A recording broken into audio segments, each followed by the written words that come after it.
Así inicia Es Noticia, noticia en profundidad. Qué placer acompañarles. Soy Tatiana Pérez, les saludo desde nuestra sede central en Caracas, en Venezuela. A partir de este momento, en la próxima hora, tenemos 3 temas que son noticia. Aquí están primero, desplegados en titulares, es noticia Palestina. Crisis humanitaria sin precedentes se padece en la Franja de Gaza. Ya no hay energía eléctrica ni agua. En los hospitales se teme lo peor con los miles de civiles heridos, producto de los continuos ataques de Israel contra el enclave ocupado. En tanto, el secretario de Estado de Estados Unidos llegó este jueves a Israel para anunciar más apoyo al gobierno sionista. Un panorama que analizamos. En Noticia América Latina, nada que celebrar, mucho por reivindicar. Lo han dicho este jueves organizaciones indígenas y movimientos sociales en el marco del Día de la Resistencia Indígena. En la mayoría de países de la región hubo movilizaciones, entre ellos en Colombia, en donde peligra la vida de líderes de pueblos originarios. Veremos por qué.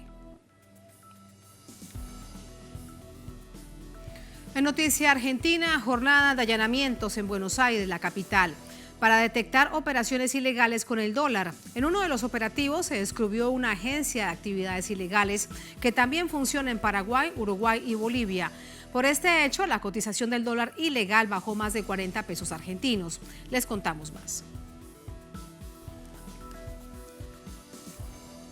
En Noticia, que así comienza. Bienvenidos, bienvenidas.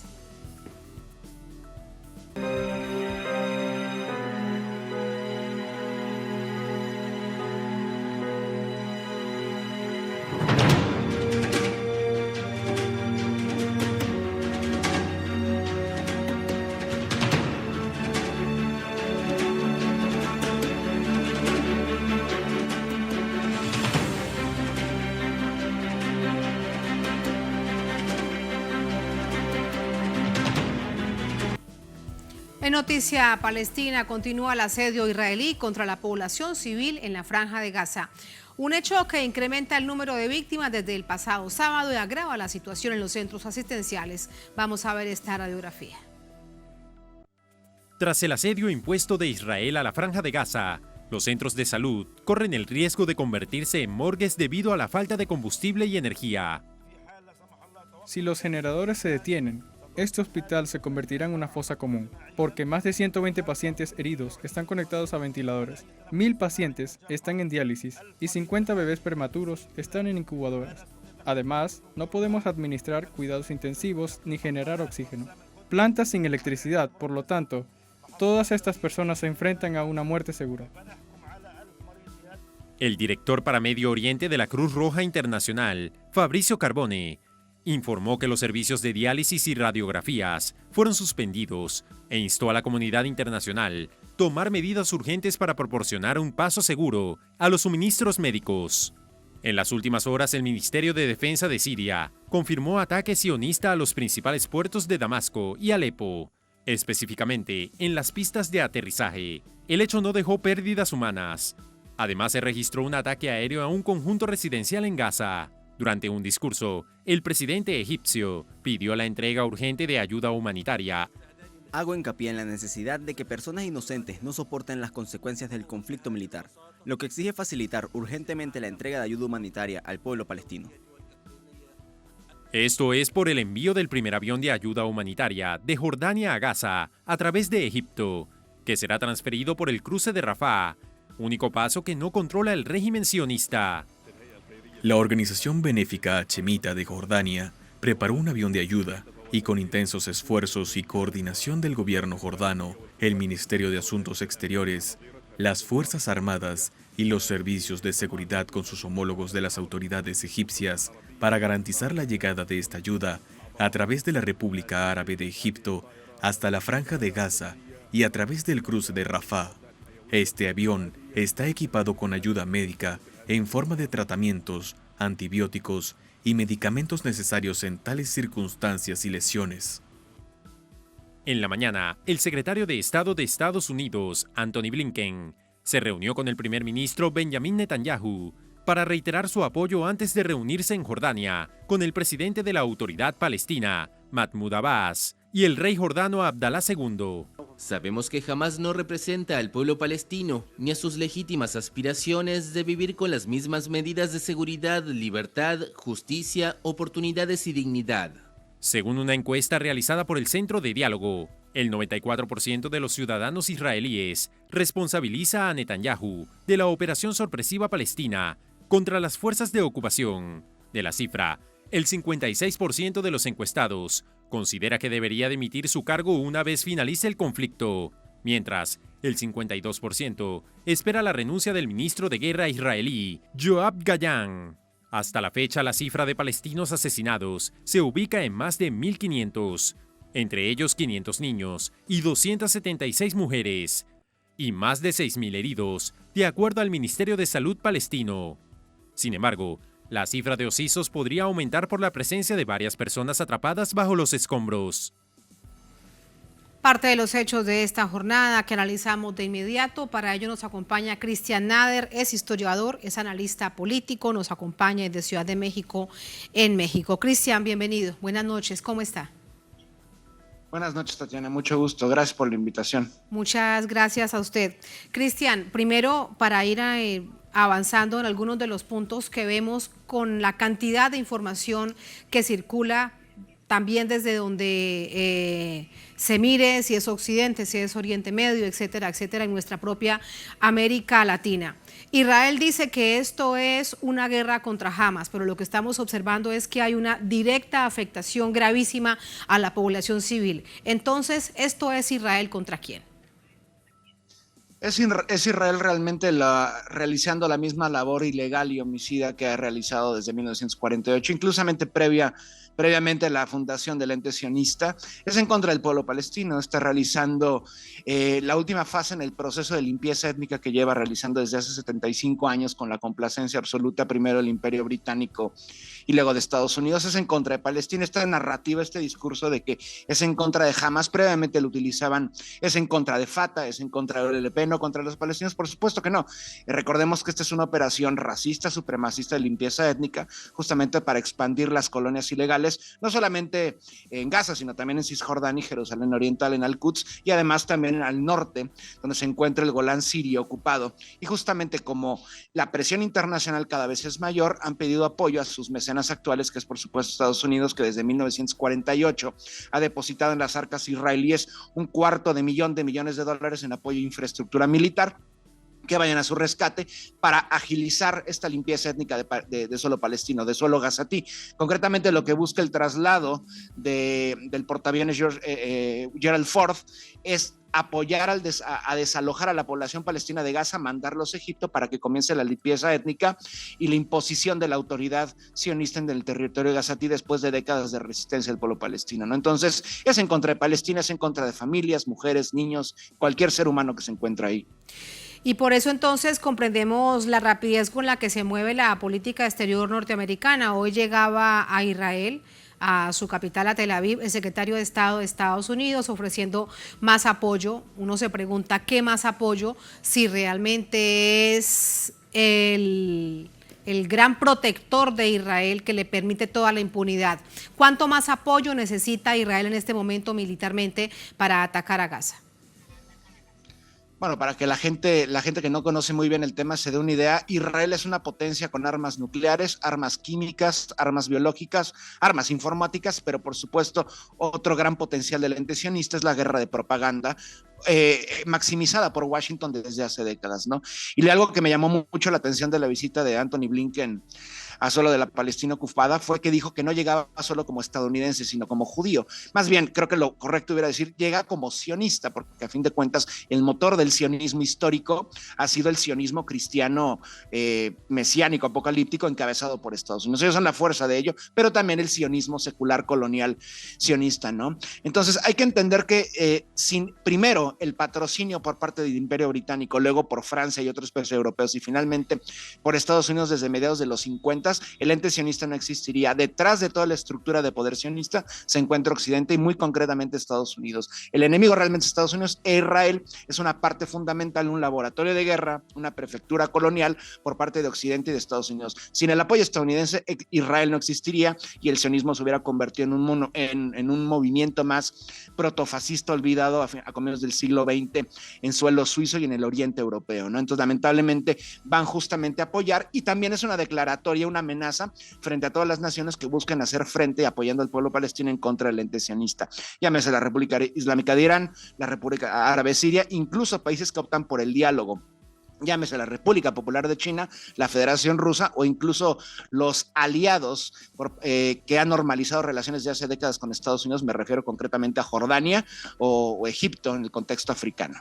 O incluso Arabia Saudita, que ha dicho que se congela el restablecimiento de relaciones, Cristian, que había iniciado a instancias internacionales e incluso de China con Israel, y en las últimas horas el emir de Qatar ha dicho que si no se detiene esta barbarie contra el pueblo palestino, va a cerrar el suministro de gas al mundo entero. Lo ha dicho Qatar, que es una gran potencia de suministro de gas. ¿Qué tanta presión puede haber con respecto a estos dos actores que han sido también históricamente aliados de Estados Unidos? Hace menos de 48 horas ocurrió la primera llamada en décadas, realmente una llamada ya diplomática entre la petromonarquía saudí y la República Islámica de Irán, entre Mohammed bin Salman Abdulaziz Al Saud, el príncipe heredero, y el presidente Raisi de la República Islámica, obviamente discutiendo lo que está pasando frente a la invasión sionista y el ataque sionista en contra de Gaza. Recordemos que hace unas cuantas semanas, por fin, a través de la intermediación de la República Popular de China, se logró llegar a un acuerdo entre el gobierno de Riad y el gobierno de Teherán, que no buscaban una relación así desde 1979, que triunfó la Revolución Islámica. Y esto puede ser nuevamente un parangón, un nuevo paradigma para solucionar las cosas, obviamente no dialogando con el ente sionista, eso no se va a alcanzar, porque todos los intentos previos fueron saboteados tanto por Tel Aviv como por Washington, sino más bien reemplazando el papel penoso y brutal por parte de Estados Unidos en estas pantomimas de diálogo, y que nuevas potencias entren justamente como mediadores, o por lo menos apoyar a Palestina diplomáticamente, y qué mejor que las dos grandes superpotencias económicas, tecnológicas, históricas y culturales, como puede ser la República Islámica de Irán, fuera del contexto árabe, en el contexto persa-iranio, y por supuesto los saúd, ¿no? Que son herederos y protectores, curiosamente, de los lugares santos, y precisamente uno de los lugares santos del Islam, 3 lugares además de Meca y Medina, es precisamente el complejo de las mezquitas de Al-Aqsa y el Domo de la Roca en Al-Quds, en Jerusalén. Entonces, cualquier cosa va a ser mejor que Estados Unidos y el Imperio Británico, que realmente son los progenitores del proyecto sionista de invasión y etnocidio que estamos presenciando, obviamente, su última fase. Sí, Cristian, con todo esto, entonces, ¿crees que realmente hay un parteaguas o dos situaciones? Sin duda es una pregunta un poco especulativa, pero producto de tu profundo conocimiento te lo pregunto. Uno, acabar, literalmente exterminar al pueblo de Palestina, comenzando por la Franja de Gaza, luego seguirían con Cisjordania, que además la han dividido toda esta zona entre muros y cámaras de seguridad y alambres de púas. O que como decía el presidente Mahmoud Abbas, el presidente de Palestina, que tienen este viernes un encuentro con el secretario de Estado de Estados Unidos en Amman, tiene que finalizar la ocupación israelí a la Franja de Gaza. Ahí hay dos opciones, porque uno no se imagina cuál otra puede haber. Sí. La primera, por supuesto, es la que busca el ente sionista con complacencia absoluta de Washington, que es la desaparición de Palestina, por lo menos en este momento, del territorio gazatí, como lo acabas de mencionar, a la postre sería Cisjordania y Al-Quds Oriental, ¿no? Y también está la opción de la intervención directa, no necesariamente militar, pero sí rápidamente a través de todos los canales diplomáticos, las instituciones oficiales a nivel planetario, de todo el bloque islámico en conjunto, y no me refiero nada más exclusivamente a las grandes potencias, ¿no? Arabia Saudí, la República Islámica de Irán, sino también otros estados extremadamente potentes, incluso un miembro de la OTAN como puede ser Turquía. Recordemos que la relación entre Turquía y el ente colonial sionista es a veces de ambigüedad, a veces muy buenas relaciones bélicas, por ejemplo en contra de Nagorno-Karabaj, pero en otros casos, en el caso palestino, extremadamente encontradas, ¿no? Tendrían que ir todos los países árabes y al mismo tiempo todos los bloques que se han creado en torno, por ejemplo, antagónicos a Estados Unidos, llámese el proyecto BRICS, entre comillas, porque dentro de los BRICS también hay favorables a Israel, como puede ser la India, pero creo que es la gran oportunidad histórica que por primera vez fuerzas antagónicas que han buscado normalizar sus relaciones dentro otros proyectos alternativos al orden geopolítico global estadounidense, llámese por Washington y Londres además, me refiero concretamente a la posibilidad de que Irán, la República Islámica de Irán, Arabia Saudí, Turquía y otros países protejan a Palestina por todos los canales previos. Incluso me atrevería a decir que Jordania y Egipto, que normalizan, entre comillas, sus relaciones con el ente sionista en los 80s y 90s, puedan modificar esto y ir en bloque. Es una oportunidad única y es precisamente lo que China buscaba hace poco,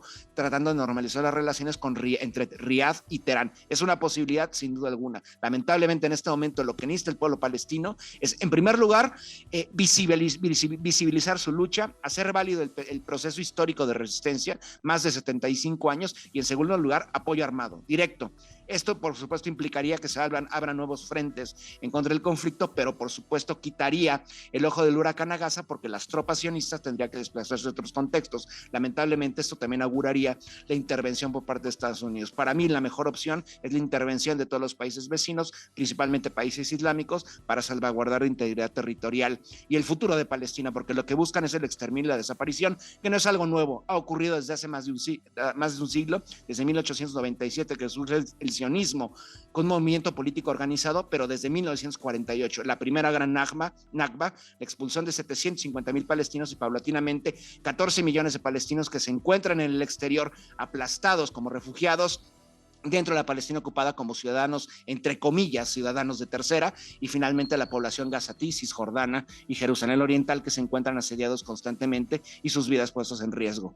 Un invento de Europa y auspiciado y armado por Naciones Unidas. Han sido asesinados allí en la Franja de Gaza por el gobierno de Israel, por las fuerzas de ocupación de Israel, más de 10 funcionarios de distintas carreras. Hay médicos, hay profesores, hay distintos funcionarios de Naciones Unidas asesinados en las últimas horas. ¿Qué más se necesita para que Naciones Unidas haga un llamado urgente a esta detención, a que algo suceda, a que se reúna, por ejemplo, la Liga Árabe, a que se reúna el Consejo de Seguridad, a que se reúna todo lo que sea necesario para detener esta barbarie?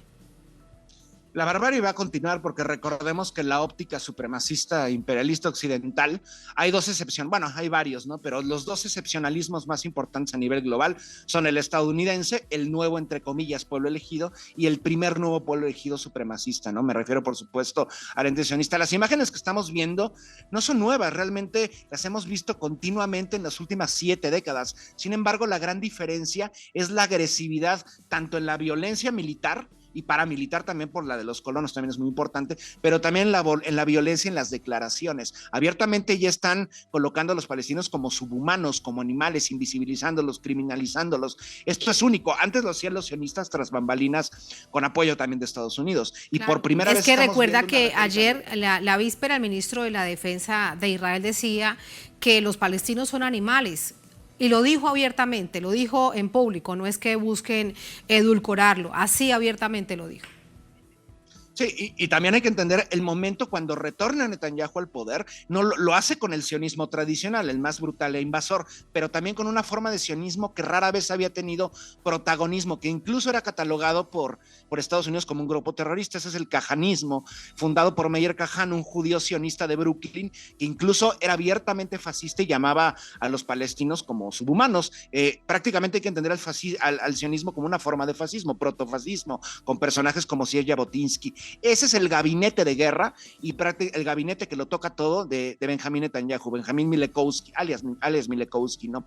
Un personaje que ya abiertamente, con el apoyo total de Estados Unidos y de los conglomerados mediáticos globales subordinados a Washington, a Londres y Tel Aviv, están buscando hacer esto. Por eso digo que es una fase diferente. La violencia es tradicional y brutal, ¿no? Pero ahora también la violencia ya explícita en la narrativa. Esto antes no lo veíamos más que en los escritos de los sionistas más deplorables, y ahora lo estamos viendo ya sin ningún tapujo absoluto, porque los sionistas están muy confiados de que el apoyo estadounidense va a continuar, y lamentablemente los pueblos del mundo están sometidos a estas dos bestias, Estados Unidos y por supuesto a su cachorro sionista llamado Israel.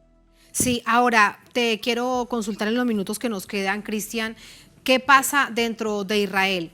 ¿Cuál será la cuota que pagará además políticamente un hombre que lleva 20 años en el poder en distintas instancias, pero siempre en el poder, como es Benjamín Netanyahu? Hemos visto ya cómo los propios colonos, que lo tienen como una especie de adoración, dicen que esta operación diluvio de Al-Aqsa que cometió Hamas, inédita además, sucedió porque el gobierno de Netanyahu no supo manejar la inteligencia, que es parte también de la crisis interna, incluso con militares a nivel interno de Israel, y lo están culpando entonces directamente a él.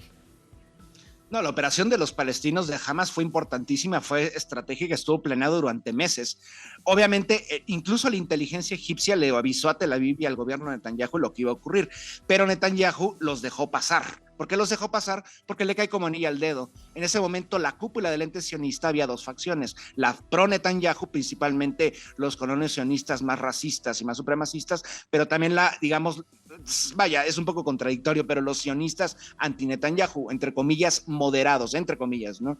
Entonces, obviamente, en el momento en que ocurre esto, sometes a tu territorio ocupado en un escenario de guerra perpetua, que incluso va a recibir más apoyo armamentista y monetario por parte de Estados Unidos. Más adelante verán qué ocurre, que de hecho eso para mí siempre ha sido irrelevante, ¿no? Porque a fin de cuentas la estructura sionista es monolítica y su principal objetivo es acabar con los palestinos. No importa si es Netanyahu, Ariel Sharon, David Ben Gurión, Golda Meir, todos son carniceros. El lío entre gángster, porque a fin de cuentas Netanyahu es un mafioso, en este momento es irrelevante. Lo importante es salvaguardar la lucha palestina, y probablemente cuando esto termine, no sabemos de cómo va a terminar, pero probablemente venga un relevo como Netanyahu, probablemente dentro de la misma estructura sionista, porque esto ya es endémico y estructural del sionismo, es un movimiento fascista, racista y supremacista. Lamentablemente aquí quien siempre va a salir perdiendo, sin importar el gobierno, el partido, el Likud, el KAJ, el MAPE, etcétera, etcétera, siempre van a ser los palestinos, porque la estructura imperialista son dos caras de la misma moneda.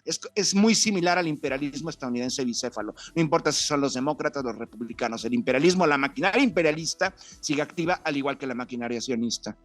Por último, Cristian, lo que ha sucedido en las últimas horas, las últimas 48 horas, los últimos 2 días en países europeos, quienes han salido a movilizarse con las banderas palestinas. Hoy, la víspera es que se anunciaba que no sería permitido ondear banderas palestinas en Francia, y hoy es que les han lanzado gases lacrimógenos y chorros de agua a quienes han salido a concentrarse en favor de la causa palestina. Y esto sucede en Europa, donde se dice de manera permanente que se defiende la democracia en el mundo, igual que en Estados Unidos.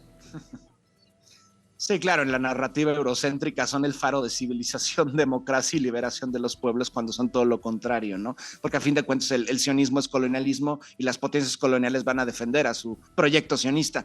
Claro. A mí ya se llegó al exceso, ¿no? Justamente de convertir una bandera, ondear una bandera en un delito. Y no es una bandera de un grupo fascista, de hecho va en contra del fascismo. O sea, estamos hablando de que se prohíben ondeando banderas palestinas, y creo que el elemento más cercano temporalmente hablando es lo que ocurrió hace poco, cuando se empezaban a ondear banderas rusas para acabar justamente el apoyo europeo al golpismo paramilitarista en suelo ucraniano. Eso fue como un ensayo, y ahora nuevamente se está poniendo en práctica, donde ondear las banderas de un grupo de liberación, de una nación, un pueblo vejado y humillado, es un delito. Así podemos ver cómo se van uniendo los gobiernos, ya sea Francia, Gran Bretaña o Estados Unidos, a favor de su proyecto de ocupación y de despojo, ¿no? Por fortuna que los pueblos piensan realmente distinto en todas partes. Hemos visto movilizaciones en tantas partes de Europa, también en Estados Unidos, en nuestra América Latina, aquí en Venezuela, acompañando al pueblo palestino en este momento tan difícil, tan complejo, tan doloroso. Cristian, muchísimas gracias por tu análisis. Muy buenas noches. Muchísimas gracias. Muchísimas gracias a ti. Buenas noches. Buenas noches, hasta luego. Así vamos a la primera pausa en esta emisión de Es Noticia. Al volver en Noticia, América Latina. Nada que celebrar, mucho por reivindicar. Lo han dicho este jueves organizaciones indígenas, movimientos sociales, en el marco del Día de la Resistencia Indígena. En la mayoría de países de la región hubo movilizaciones, entre ellos en Colombia, en donde peligra la vida de líderes de pueblos originarios. Veremos por qué al volver en Es Noticia.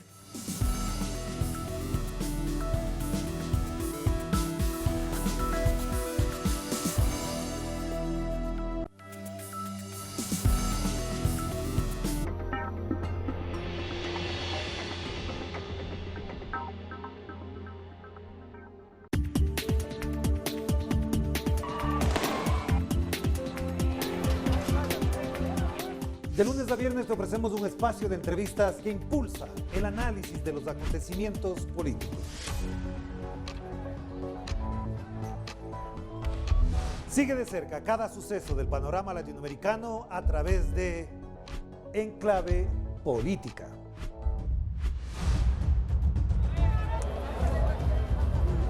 Solo por Telesur.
En noticia nuestra América Latina, este 12 de octubre varios países de la región conmemoran el Día de la Resistencia Indígena.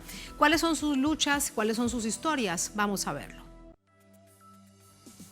Este 12 de octubre, países de América Latina conmemoraron 531 años de la resistencia indígena para honrar a los pueblos originarios de la región que lucharon por sus derechos durante la invasión y la colonización de sus tierras. Para rendir homenaje a la lucha latinoamericana, las autoridades de Venezuela realizaron un acto en el Panteón Nacional en la ciudad de Caracas, encabezada por la ministra para los Pueblos Indígenas, Clara Vidal.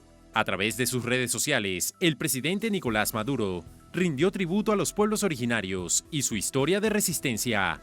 Aseguró que los antepasados entregaron sus vidas para defender la tierra venezolana de la invasión colonial española. Lo propio hizo el presidente de Bolivia, Luis Arce, que en honor a la comunidad indígena presentó al pueblo una reforma para garantizar la inclusión e igualdad social en el país. Cada año se conmemora este día como símbolo de las luchas que continúan vigentes en los pueblos ancestrales. Una expresión de esto fue la movilización de la comunidad originaria en Paraguay, bajo el lema Vivir con dignidad, tierra, autonomía y participación. Durante años, estos pueblos han denunciado desalojos forzosos de sus tierras y el encarcelamiento de aquellos indígenas que luchan contra el despojo. Asimismo, han señalado al gobierno de turno por las promesas incumplidas. Otro ejemplo de lucha indígena se manifestó este jueves en la capital de Colombia, Bogotá. La comunidad indígena realizó un acto conmemorativo para mostrar su resistencia pese a la violencia histórica en sus territorios. Los pueblos originarios de este país son los principales afectados por el conflicto armado, que según cifras de la Unidad de Víctimas entre 2011 y 2023, más de 18.000 indígenas se han visto obligados a desplazarse de sus tierras. Mientras tanto, datos de la Comisión Étnica de la Jurisdicción Especial para la Paz señalan que desde la firma del Acuerdo de Paz en 2016, más de 300 líderes indígenas han sido asesinados, hechos que marcan la crisis histórica de este sector mayoritario en Colombia, calificada como un genocidio indígena. A través de su Plan de Gobierno para la Paz Total, el presidente Gustavo Petro ha promovido reformas en favor de los pueblos originarios, con el objetivo de devolverles sus territorios y con ello resarcir los daños. Pero estas políticas han sufrido trabas en los sectores que se benefician de la guerra. Así entramos con el análisis. Para ello nos acompaña Gerardo Jumitapias, consejero general de la Organización Nacional Indígena de Colombia, de la ONIC. Nos acompaña desde Bogotá, en Colombia. Gerardo, bienvenido. ¿Cómo está? Muy buenas noches. Buenas noches, es un gusto estar con ustedes. Muchas gracias. Hoy hemos visto en distintas partes de nuestra América Latina esto que han dicho: no hay nada que celebrar, hay mucho por reivindicar. ¿Cómo lo interpreta un indígena colombiano que, además, lo veíamos en el informe anterior, viven, igual que con sus comunidades, un momento muy difícil? Se ha denunciado incluso que se trata de exterminio por algunos grupos originarios, y que además acompaña la lucha de miles de personas por la protección de las comunidades indígenas. Efectivamente, en varias partes de la Via Yala, conocida así, América toda, lengua indígena, el riesgo del exterminio físico y cultural es permanente. En el caso colombiano, en el año 2009, la Corte Constitucional, mediante un auto, el auto 004, llegó a identificar que varios pueblos indígenas, como 30 pueblos indígenas, estaban al borde de la extinción, del exterminio por cuenta del conflicto armado interno, del narcotráfico, obras y megaproyectos que se están realizando en los territorios indígenas. Y pues eso, el riesgo de exterminio, repito, es permanente, es latente, y contra esa lucha vivimos siempre. Ahorita en Colombia hablamos de la paz total con el nuevo presidente Gustavo Petro. No obstante, para los pueblos indígenas continúa la violencia. Nosotros hemos denunciado que hay una violencia sistemática, tanto desde los grupos oscuros paramilitares como que al interior del Estado hay elementos que atizan esa violencia sistemática contra los pueblos indígenas, y quienes otrora se llamaban grupos guerrilleros se ensañan hoy en día de manera cruel contra los pueblos indígenas, los recluta, los confina, los desplaza, los amenaza y hasta los asesina. Entonces la situación sigue siendo compleja. Ahora, de este 12 de octubre, ¿qué tenemos que decir? Pues nosotros no celebramos, para nosotros no fue ningún descubrimiento, no es Día de la Raza, sino el Día de la Resistencia, el Día de las Identidades, el Día de la Lucha. Y yo creo que los pueblos indígenas estamos llamados a reconstruir la historia, a reescribir la historia y a convertir en América Latina toda. Aún conservamos el 23% de las tierras y territorios que tienen la protección, además de las constituciones, que tiene la protección de la Declaración de las Naciones Unidas. Es un desafío. En estos territorios están los grandes recursos que permiten la sobrevivencia de la humanidad, desde recursos energéticos, que la codicia de ellos es que nos arrinconan y expolian las tierras y los territorios, pero también hay bosques, hay biodiversidad. Algún escritor cuenta que había un presidente colombiano que no salía de la sabana de Bogotá porque deseaba que Colombia se pareciera a Europa, y más visitaba Europa porque consideraba que eran zonas muy feas, montañosas, boscosas, zonas lacustres. Y ocurre que estas zonas boscosas y feas que otrora se consideraban, es que hoy puede salvar a la humanidad porque está produciendo oxígeno, está produciendo aire, está produciendo biodiversidad, está produciendo oxígeno. Entonces, pues es un desafío para los pueblos indígenas. Y son zonas y son tan hermosas, pues no sabe ese presidente de todo lo que se perdió, no solamente en Colombia, sino en toda nuestra América Latina. Gerardo, pero hablemos de lo que ha cambiado. Hasta hace aproximadamente unos 15, 20 años, incluso en las escuelas, en los colegios, se nos decía, en general en nuestra América Latina, que era el Día de la Raza. Hoy, con mucha certeza, y se comprende el concepto, no es el Día de la Raza, es el Día de la Resistencia Indígena. Así que desde el mismo concepto hay pasos que se han ido dando con esto que tú dices de reescribir la historia. Será un desafío también probablemente de siglos, pero se van dando esos pasos. ¿Qué opinas? Exactamente, esos pasos se han venido dando. Recordemos que desde cambiar conceptos es muy importante, ubicar conceptos en la historia y en la sociedad, interculturalizar a la sociedad, a la educación superior, transformar el Estado. Son pasos que hay que dar, que se han venido dando. Recordemos nomás que, por ejemplo, como en Venezuela reconoce en un alto nivel muy importante en su distinto articulado a los pueblos indígenas. Lo mismo ocurre en Bolivia, que declara que es un estado plurinacional. Lo mismo sucede en Ecuador, es un estado plurinacional. Y en Colombia es un estado pluricultural y multiétnico. Entonces, ¿por qué ha ocurrido esto? Pues ha habido asambleas nacionales constituyentes para reformar la Constitución y los indígenas han participado muy activamente redactando esas cartas políticas, han llegado a ser ministros, han llegado a ser constituyentes, congresistas, legisladores de la República, funcionarios de alto nivel. Entonces todo esto, digamos, está llevando a que los indígenas estén jugando un papel protagónico en la historia de estos países. Por lo menos en estos que estamos señalando, pues juegan un papel muy importante. También podemos decir que en Panamá, aunque Panamá no ha adoptado el convenio 169 de la OIT, pero hay una legislación muy importante que reconoce comarcas indígenas, y así sucesivamente en muchas partes. Los indígenas han sido actores desde participar en las confrontaciones internas, desde usar las armas, pero también ser propositivos. En Colombia siempre decimos, cuenten con nosotros para la paz, nunca para la guerra, y así hay conceptos que vamos ubicando y participamos y apoyamos los procesos de paz, los procesos de negociación.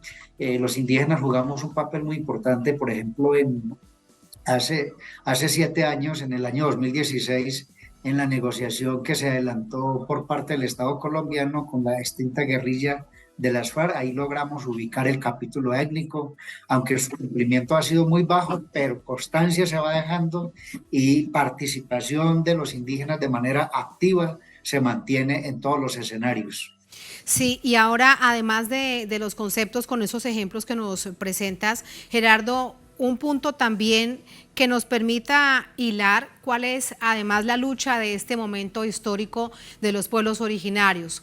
Para el caso, por ejemplo, de Colombia es el tema de la tierra.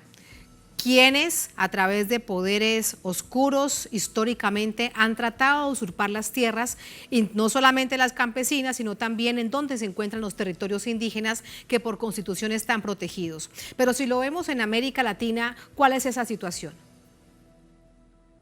Bueno, en el caso colombiano, aunque ha habido, expropiaciones o robos a las tierras, también ha habido un proceso de reconocimiento con la Constitución de resguardos indígenas.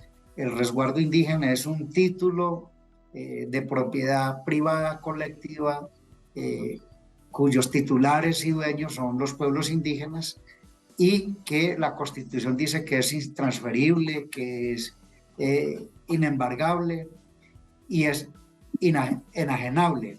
Entonces, estas son garantías que ofrece nuestra Constitución en otras partes del mundo también o del continente, pero digamos, las tierras indígenas, desde que tengamos tierra, vamos a seguir teniendo los riesgos porque aún se siguen invadiendo las tierras y los territorios indígenas por parte de mineros ilegales, o a veces son multinacionales que tienen la licencia por parte de los estados sin que se haya realizado la consulta previa, libre e informada a los pueblos indígenas, sin ninguna participación, digamos, sin ser socios de las empresas, simplemente,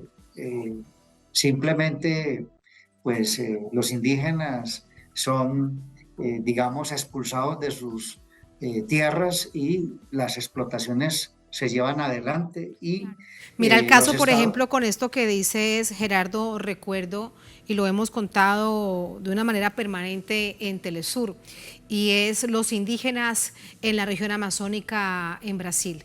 Cómo durante 4 años hubo una política de Estado donde se permitía a esos grandes terratenientes hacer uso de las tierras indígenas y que generó un gran problema, una profunda crisis que les llevó no solamente a salir desplazados de sus tierras, sino enfermedades y muertes. Eso ha sucedido así, es que lo más grave, hablando de Brasil, interesante que tocas el tema de Brasil. En el primer periodo anterior, cuando estuvo Lula, toda una gran región fue inundada para un proyecto hidroeléctrico y expulsado de su territorio. Eso ha sido así permanente. Por ejemplo, ahorita estamos casi que celebrando el mundo y los brasileños están celebrando que la Corte Suprema de Justicia de Brasil declaró que los pueblos indígenas tienen derecho a sus tierras y territorios. Eso es un gran logro, pero uno se pregunta por qué apenas a estas alturas, en este siglo, aún apenas estamos celebrando. Algunos dirán, nunca es tarde, pero eso... Porque sí. eso lo que evidencia es que hay un gran poder dentro, en este caso de Brasil, dentro del Congreso, que mueve muchos hilos de lo que te decía, poderosos de la tierra que quieren hacer de esa tierra el gran agronegocio. Así que bueno, por fortuna la Corte Suprema de Justicia dice esto. Te lo planteaba como un ejemplo porque si lo revisamos país por país, pues cada uno tiene su propia característica.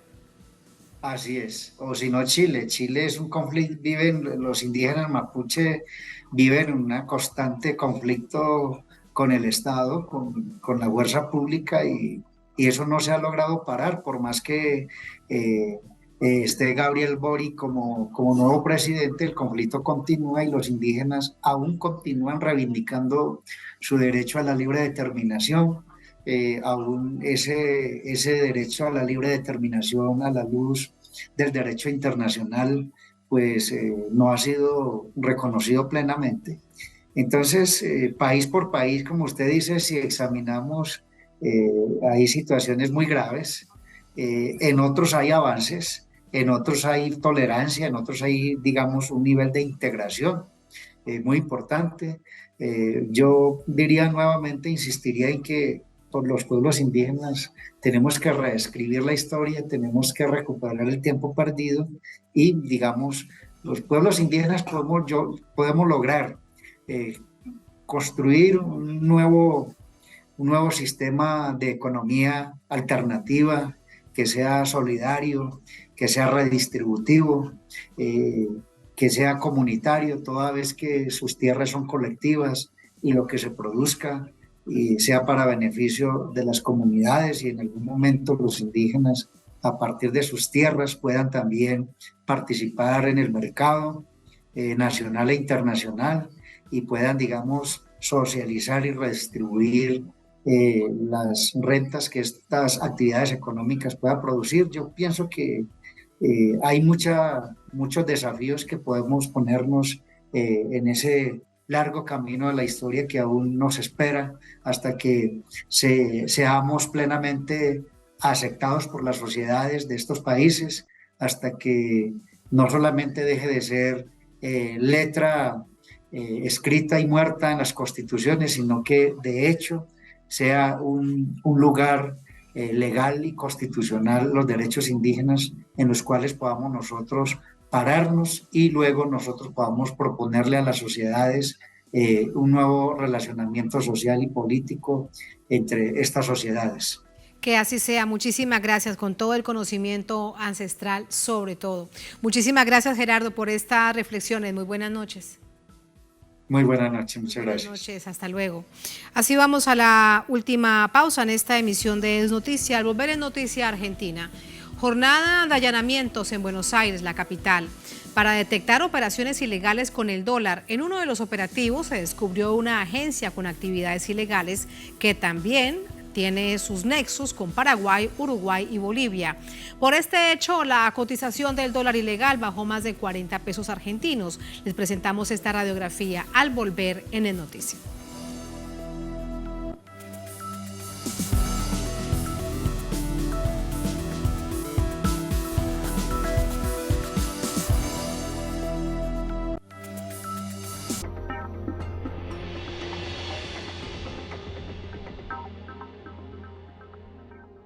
Desde Honduras hasta Turquía, Telesur conecta fronteras. Telesur siempre da más.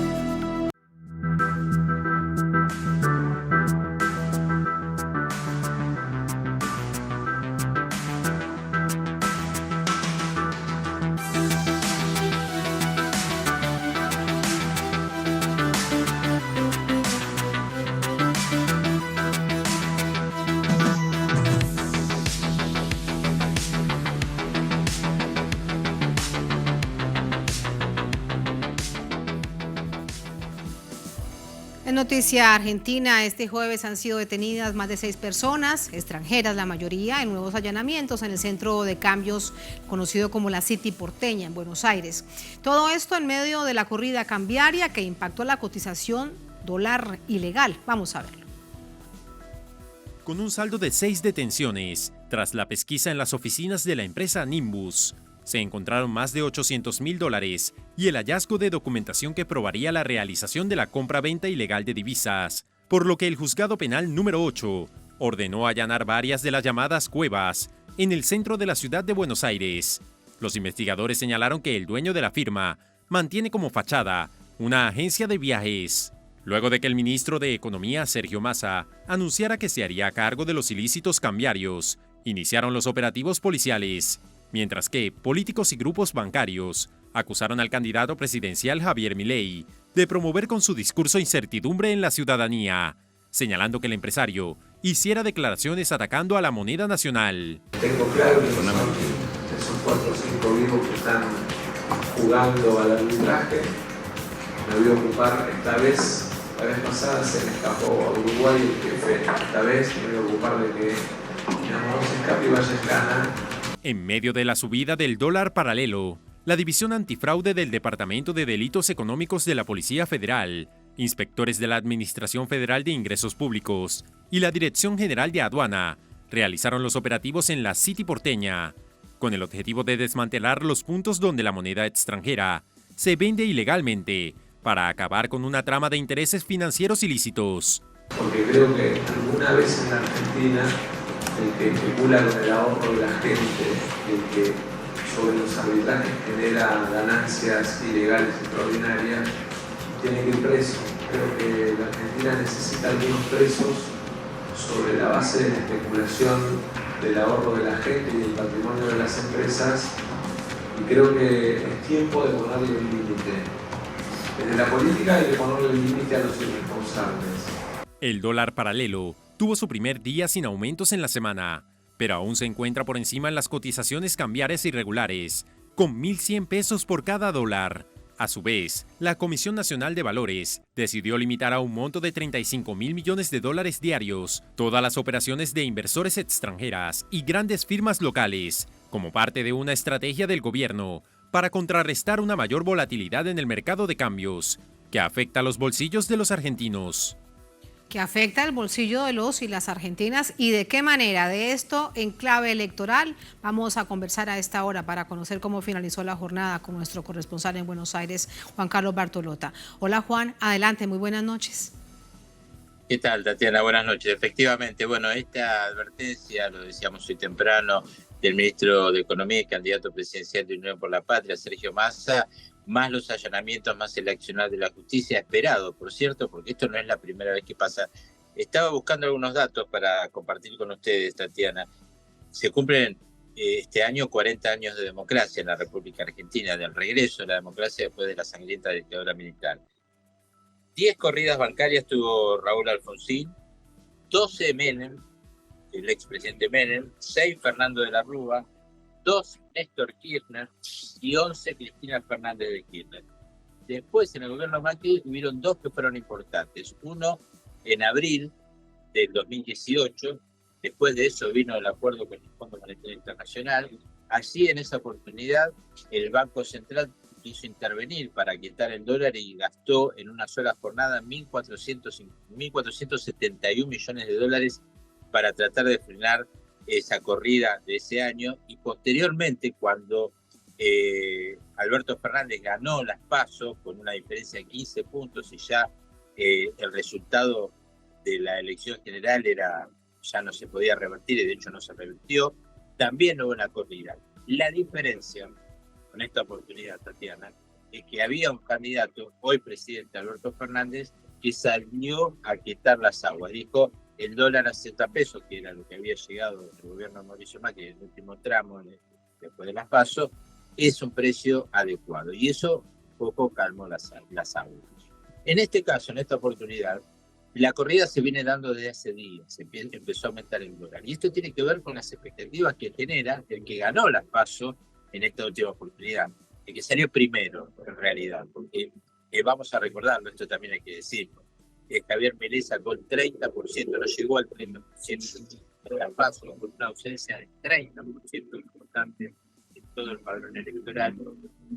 Pero él propone una dolarización en la Argentina, hay mucha gente que cree que esa dolarización va a llegar de la mano de Javier Milei, y además, también lo veníamos informando estos días, Javier Milei dijo en declaraciones radiales, cuando le preguntaron qué tenía que hacer la gente con los plazos fijos son una forma de resguardarse, si quiere, con el ahorro, porque la tasa de interés es muy alta y va casi de la mano de la inflación. Le dijo, el peso no vale nada, el peso es una política, es un instrumento de los políticos argentinos, no valen un excremento, y esto, bueno, desató sin duda también, ante la expectativa electoral que genera más Milei, todos con M, por eso la confusión, ¿no? Macri, Milei, Massa, generó esta corrida bancaria que algunos dicen quería provocar una corrida bancaria, es decir, que miles de ahorristas fueran a los bancos a retirar toda la plata y lo trasladaran a dólares. Por eso la importancia de este informe que escuchamos recién, de lo cual también venimos informando desde Buenos Aires, que es la actividad de las cuevas financieras. Ayer en el barrio de Belgrano detuvieron a 2 ciudadanos de origen chino, $710.000, hoy una cifra similar. Estamos hablando de un mercado que con 20 millones de dólares, según los especialistas, hace que la moneda estadounidense se suba de una manera descomunal. Bueno, esto es lo que está tratando de investigar la justicia con la intervención de la aduana, la AFIP, la Agencia Federal de Ingresos Públicos y la justicia, ¿no? De determinar, porque como dijo Massa, y este resumen que te hacía al principio de cuántas corridas hay en la Argentina, lo que hacen es que miles de millones de dólares se vayan del país. Sí. En 1900, con esto te cierro, en 2014, en un discurso ante la Asamblea Legislativa, Cristina Fernández de Kirchner dijo que en una corrida que había sufrido ella días antes de esa Asamblea Legislativa del 1 de marzo, se habían fugado 40.000 millones de dólares. Esto para tener una dimensión de lo que pasa y cómo afecta la economía argentina. ¿Afecta y de qué manera? En todo caso, lo que observamos, Juan, ya te voy a preguntar a cuánto cerró hoy definitivamente el dólar paralelo, como se le conoce en Argentina, el dólar blue, porque esto no se entiende si no hay una movida de carácter político detrás de esto. Hay otros países de América Latina que lo han sufrido y que ya tienen historia, el caso, para no ir muy lejos, de Venezuela, por ejemplo. Así que esto no puede desligarse de una decisión política que está detrás y que mueve los hilos para generar tal nivel de incertidumbre a tan pocos días de las presidenciales, de las elecciones. ¿A cuánto cerró entonces ya esta jornada y qué dice el escenario económico para mañana? 9.70, 9.75 según las casas de cambio, digamos, de este mercado irregular, cerró, es decir, bajó 40 pesos. Ayer había cerrado en 1.010 pesos por cada unidad de la moneda estadounidense. Y te digo que también esto forma parte de algún dejar hacer, ¿no? Durante mucho tiempo la política argentina, los distintos gobiernos han dejado que estas cosas sucedan. Por eso algunos se preguntan, bueno, pero ahora empiezan a investigar esto. Sí, la verdad que en alguna queja de los ciudadanos de a pie sobre estos operativos, estos allanamientos, no por el allanamiento, sino porque se hacen ahora y no se hicieron antes, hay un poco de razón, porque en realidad esto se sabe de moneda corriente que esto pasa, y como te decía antes, 10 veces Alfonsín, en el kirchnerismo 13 veces, Macri también lo sufrió, digamos, Macri, que era parte de ese sistema económico, también sufrió las consecuencias de corridas económicas, ¿no? Y esto además, para explicarle a la audiencia, con esto te cierro cortito, hay que entender que el dólar acá, inmediatamente, empresarios, industriales, si bien importan a otro valor mucho más bajo, te diría menos de la mitad de lo que se paga el dólar ilegal, lo trasladan inmediatamente a precios. Y este es el problema, porque genera corrida, genera más inflación. Pues es que ahí está precisamente la similitud entre Macri y Milei. Ahí entonces la M. Gracias, Juan, hasta mañana, muy buenas noches. Gracias, buenas noches. Hasta luego. A ustedes gracias por habernos acompañado. Así ponemos punto final a esta emisión de Noticia. Un placer, hasta mañana.